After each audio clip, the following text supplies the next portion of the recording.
Hello and welcome to the podcast We Are Selling, brought to you by Pitch, Sign and Sell, the realtor platform of choice of real estate professionals. As the market goes through its transition, the stabilisation, the buyer looking more closely at the marketplace than ever before and what's on offer, we are seeing not only the increase of the buyer's agent, where the consumer is engaging someone to protect them in the asset that they purchase, whereas as a real estate professional, our job is to protect the asset. But as this happens, the agents are transitioning all over the country, are working really well with the buyer's agents. And joining me now is Mitch Bryson. Mitch, welcome in. Thank you, Lee. Thanks for having me. How long have you been a buyer's agent? We've been in business now for just over 12 months on the Central Coast. And you were in construction before this. That's correct, yeah. What got you excited about coming into being a buyer's advocate, buyer's agent in the marketplace? It's purely a passion for me. I guess that passion was ignited through our own purchase many years ago now and subsequent to that. And, yeah, just followed the heart. How many buyers do you look after at any given time? We don't help any more than 4 at once, and that's purely because we're a service-based business and we want to over-service those people. It's very important to us. And it's super time-consuming being out in the marketplace and making sure that they're proactively looked after and we find what they're looking for. How are you rewarded within that? We are paid by the buyer. We are paid a small retainer on engagement, and then only on success and exchange of contracts are we then issued a success fee. And do most buyers stop looking altogether, so there's a 95% chance you're going to get your success fee, or are they still out there looking and you're engaged? We need to position our buyers that we're out there doing that for them. Now, people that have started their own buying journey and then come to us are always looking and pulsing the market. That's generally the portals, so we're aware of anything they're looking at. And we always have private communication that allows them to throw those properties in should they want to. Yeah, we can talk to them then, So even if they saw something online, they'll go, can you go and check this out? It might have popped up in their feed. It's not about, when we say finding it, it's more about discovering and confirming that the asset is something that's going to be in line with their brief. That's right, yes. That briefing process, how long do you take to, I don't know, it's a hard question because you're working on all different types of properties, but the briefing process, what's important for you to understand to get the best information and clarity out of them to get a result? It's the most important part of the process. It's the first thing we do after engaging, and it takes as long as it needs to. Generally, it could take an hour. We might do 2 sessions at an hour, but we really want to get super clear on first of all, budget. We'll then work through different things about some locations they've actually been considering. We'll come back to that because then we need to understand what they must have in the property. Does it have to have 4 bedrooms? Does it have multiple living areas? Would they want views? Does it have to have level entry? All of these different things. We'll then talk about some things that they could just have in the property. Those things, what we call nice to have, they're happy to compromise on these things. It might be that it has a space for a study or a gym, or it does have the view of the ocean. And then we'll actually circle back and make sure that we'll look at it, use our understanding of the marketplace. Can their budget buy what they're after? And then we might have to change some of that around as well, just based on our knowledge. How often do you find someone's expectation is out of line with their budget? It can be quite often, but we'll bring that back into expectation first of all. And if we don't, we haven't done our job properly because that's what they're paying us to do. And we'll never take on a client and a brief that we know we can't purchase for, we can't complete. And that's really important to us because otherwise we're wasting our time, we're wasting agents' time, we're wasting vendors' time and potential clients. So, we make sure that we're well aware of what they're after, we can meet that, and then we can complete it.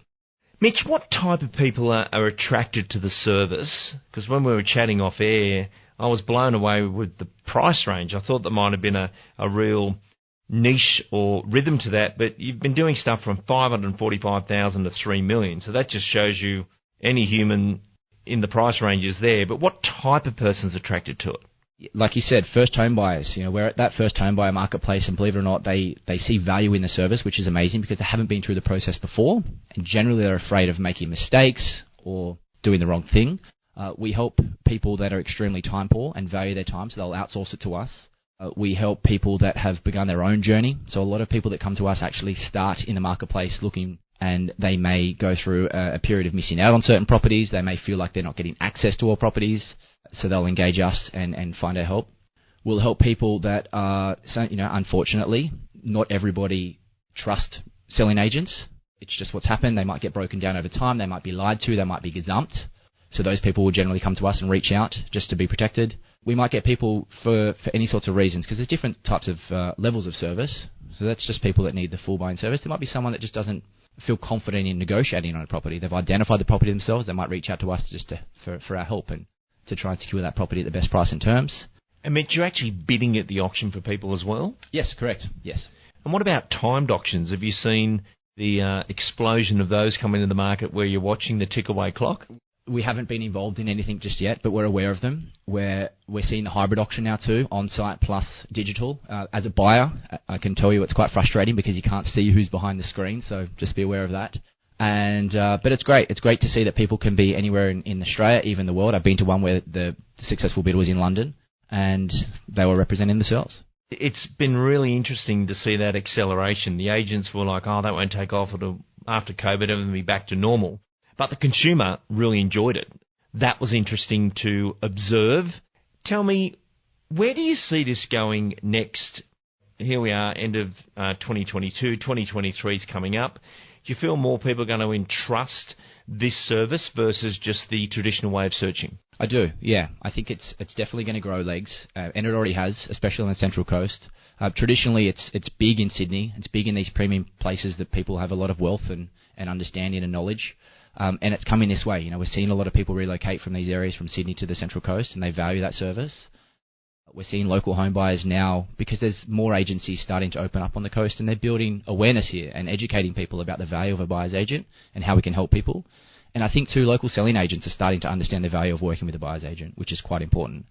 Yeah, you mentioned this off air, but if you guys turn up, it's game on. You're not browsing. You've gone through this process. Purchasers paying a retainer.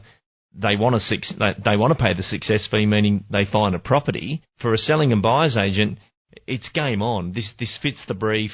We've got the dough. What are the terms? And then it goes back to the parties at B. Correct. Yeah, we're both there to get the transaction done fairly and work together. So, you know, a selling agent doesn't have to go through and qualify the buyer at all. They know we're there. We turn up, we're ready, and we have all that information at hand too. And then from our, obviously, relationships, we think the selling agents are quite transparent with us as well. And everyone gets it done, and it works for both parties, which is the most important thing. Yeah, I think this is a clean way of doing business. Seeing it grow so much as I have, I suppose the block was a good example over the last, not the last one, but over the last few years. It's quite okay. And then you've got profile people that don't want to be seen on the lawn. I don't want to know that it's my family trust buying it or whatever it is. We've got professional representation. If we get it, we get it. If we don't, we don't. Because some people are involved in something where, okay, it's 3 doors away from my place. I don't really want the neighbours communicating with me. It's an asset that I'm buying, but by sending somebody else in. And what's the disclosure on that? It's only at the contract stage that you have to disclose who the buyer is? Through the process, if someone wants to say confidential, we will. We'll always respect that. Now, we'll share, generally our clients will turn up with us on an inspection anyway. So obviously their details are there and they're known to the selling agent. But yes, of course, we have to put their details on the contract so people are aware of that. You know, they'll get added to databases and things like that also. So we personally haven't helped someone that's confidential, which is great because it just shows that mums and dads are seeing value in the service and wanting to take it on. But, you know, the Central Coast is taking off. We're seeing some huge sales around the area, and they've all had buyer's agent representation, not locally, but from Sydney. So hopefully we can start to capture some of that as well. Yeah, and I've got a very, very good reason for your service to kick in. Tell me about the properties here on the coast are getting older.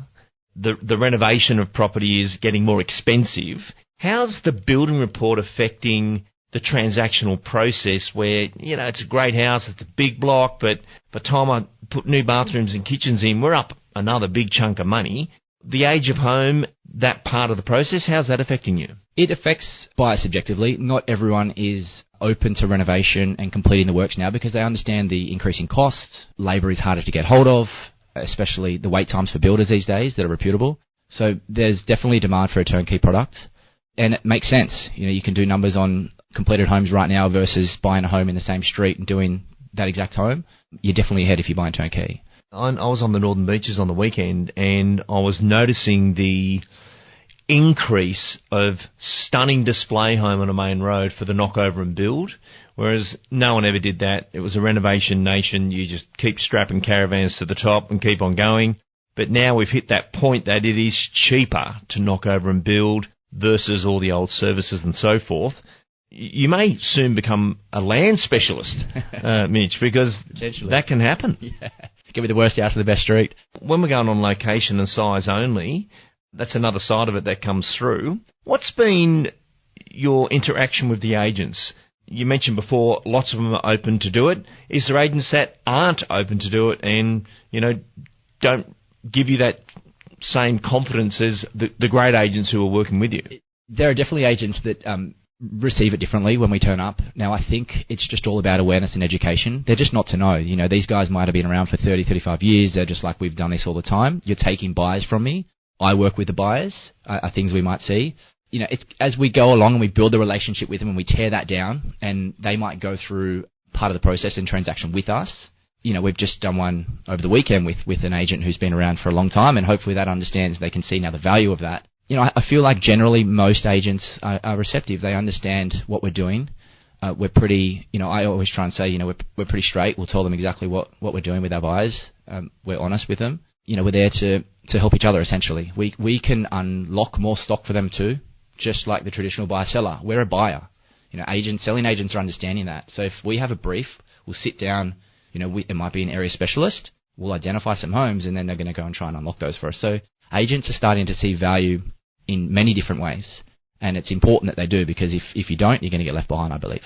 Mitch, I think they'd be open-armed to you right now in the current marketplace. Final questions for you. We're getting close to Christmas, and I was actually at a wedding on the weekend. They were saying, no one's going to move now. Well, if you sold 8 weeks ago, you don't think about Christmas. You're thinking, where will my kids be going to school, or where are we going to be residing? So there is a lot of panic buying before Christmas. How many people are you looking for at the moment? We've got 4 on at the moment, everywhere from a developer, $3 million, back down to investment, just over 550, so a broad array. And those people are seeing value in our service now, because they can switch off and enjoy holidays and work Christmas parties and start to plan next year. And we're silly enough to be in the marketplace still, uncovering some great deals and some great buying opportunities that they might not be aware of. And the other thing is, too, humans are really weird. If you've got your house on the market right now, it may have seen its campaign and it's just sort of going to sit there until Christmas. As we know, the longer it goes on the market, it's not going to be better for the vendor. So they may want to just clean slate, sell it, move it, and price is relevant. And they'll start next year fresh, and we might be lucky enough to pick up some of those too. One of the quotes we do on this show is the golden rule of real estate, Mitch, which is, the longer your property is on the market, the less the purchasing community expect to pay. And the agents don't always communicate that through to the owner that, price equals time. If you're cheeky on price, it could take a while, but as you know, we can get those lesser results. We're all seeing it on the Central Coast, right around the country. There's a lot of signboards still up that you thought would have been cleared up, gone, finished. Some of the most cracking streets in the area, and you think it didn't go. So that's stabilisation. When we look at the next part of our marketplace to unfold, what do you feel is going to happen? I think we might have a little flurry come back. We're going to see some new reform. Land tax is going to enter. There's definitely some incentive for first home buyers, which most of our areas and marketplaces on the Central Coast haven't been really, exposed to because of the purchase price limit. So I feel like, right now buyers are starting to get more confidence. They're hearing maybe the interest rate movements are at the top. We're starting to see some stabilisation and price protection in our marketplaces too, which is great. We're not just seeing price adjustments down and chase the market. So I think maybe buyers will come back with more confidence. We're going to see some extra incentive for first home buyers and some change up of stamp duty. So it will give people more power in their purchasing, and they might come back with more confidence, which is absolutely brilliant. Well, Mitch, thanks for coming in, sharing your story. And for those agents listening to this program, I think we're about 7,500 people listening to this program now. Be open to being open. I think a lot of people, but we've always done it this way. But I think the purchasing community does feel protected. I love when you said before that, some people are just nervous. It's their first home. They don't know what to do. What do you do when buying a home when you've never bought one? Get some advice, because they could make a mistake. They don't know the areas. And when it comes into that building reports and so forth, Mitch, I'd imagine you're also good to say, look, that's actually not that bad of a building report. I see a lot of homes of this age, but it needs brand new roof tiles. Well, it's 40 years old and roof tiles last 30. It's actually done pretty good. But that means you've got to put a new roof on. But that's a capital improvement on the property. You are buying an existing property versus a brand new one. Because a lot of people see a building report and just freak out. And we know the building inspectors have to do their part because they've got to be protected in, anyone taking action against them. But someone explaining a building report to you in plain English can hold the whole deal together. But Mitch, great to have you on the program. We'd love to have you on in the future. And looking forward to your next big case study, your next big soul story for us, where you can tell us what's going on and what the outcome was. Thanks for joining us. Thank you, Lee. Thanks for having me.